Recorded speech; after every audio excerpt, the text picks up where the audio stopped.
पिछले कई सालों से, खासकर 2019 के बाद यहाँ जो पकड़ दकड़ हुई उसकी वजह से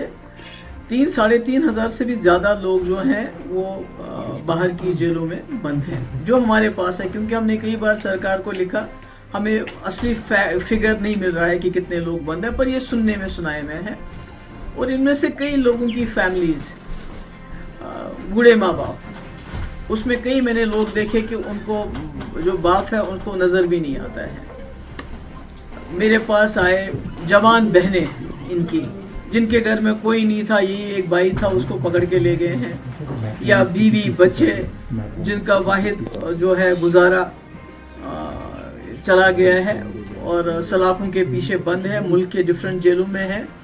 और इन फैमिलीज़ ने जो इनके पास आज तक था, किसी ने मकान बेचा, किसी ने ज़मीन बेची, किसी ने जेवर बेचे, और जहाँ तक वो लड़ सकते थे उन्होंने, कईयों ने केस लड़े,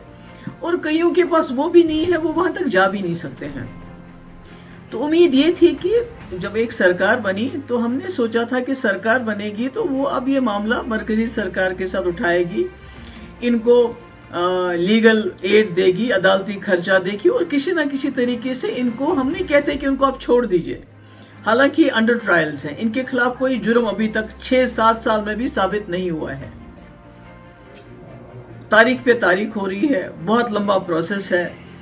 और इनमें हमें मालूम नहीं किस हालत में है। क्योंकि जब अदालतों में आते हैं, इनकी पेशी होती है, तो 10 सेकंड के लिए इनके माँ बाप या इनके घर वाले इनकी शक्ल देखते हैं, वो जो अदालत का स्क्रीन है, यानी बहुत ही बेबसी और बेकसी की हालात में है। तो ख्याल था कि सरकार बनी है और अब ये कुछ ना कुछ इस सिलसिले में करेंगे। जब उन्होंने कुछ नहीं किया, मैंने कई खत लिखे, मैंने होम मिनिस्टर को खत लिखे, मैंने डीजी साहब को खत लिखा, मैंने चीफ सेक्रेटरी को खत लिखा कि हमें इनके बारे में कोई तफसील चाहिए, ये कहाँ है, कितने जेलों में है। और आपको याद होगा पिछले बार मैंने एक बार उमर साहब से भी आपके ज़रिए अपील की थी कि कम से कम एक डेलीगेशन बनाइए ऑल पार्टी, और आप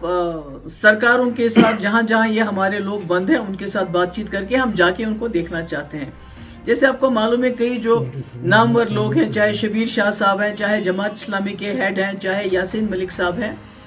तो उनकी अगर तबीयत ख़राब है, कईयों की बहुत ज़्यादा ख़राब है, तो कहीं ना कहीं हमें पता चल जाता है, मगर इन लोगों के बारे में हमारे पास कोई इन्फॉर्मेशन नहीं। इसलिए मैं कोर्ट चली गई, हमने वहाँ इस्तदा की कि भाई ये लोग इस हालत में नहीं हैं कि ये खुद अदालतों में जा सकें अपने लिए, तो हम अदालतों में जा रहे हैं और आपसे दरख्वास्त करते हैं, कोर्ट से दरख्वास्त करते हैं, क्योंकि आखिरी दरवाज़ा जो यही है जहाँ हमें इंसाफ की उम्मीद है। इनको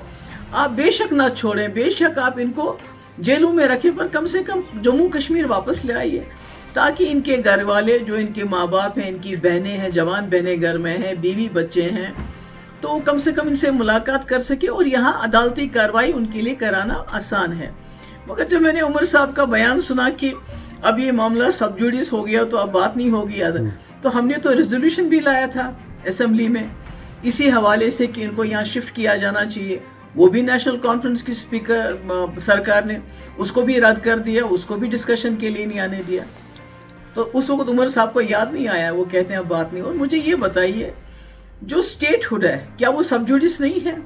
उमर साहब कितनी बार प्राइम मिनिस्टर से मिले, कितनी बार होम मिनिस्टर से मिले, और बाहर उन्होंने कितनी बार बयान दिया स्टेटहुड सब जुडिस होने के बावजूद कि हमें स्टेटहुड मिलना चाहिए। पर मैंने कभी नहीं सुना उमर साहब को, जब वो होम मिनिस्टर से मिले या प्राइम मिनिस्टर से मिले, बाहर आते हुए ये कहते हुए कि मैंने जो हमारे जेलों में लोग बंद हैं उनके बारे में बात की, उनको वापस लाने के बारे में बात की। तो क्या सब जुडिस सिर्फ यही मसला हो जाता है? 370 सब जुडिस नहीं था, उसके बारे में हम लोग बात नहीं करते थे। स्टेटहुड सब जुडिस है तो उमर साहब तो दिन रात उसी का पहाड़ा पढ़ते रहते हैं। तो अगर ये मामला अदालत में है और इस नियत से गए हम कि इन लोगों को वहाँ से यहाँ वापस लाना है ताकि इनके घर वालों की थोड़ी आसानी पैदा कर सकें हम, तो वो भी उमर साहब को बुरा लगता है, तो मैं क्या करूँ इसमें। Thank you.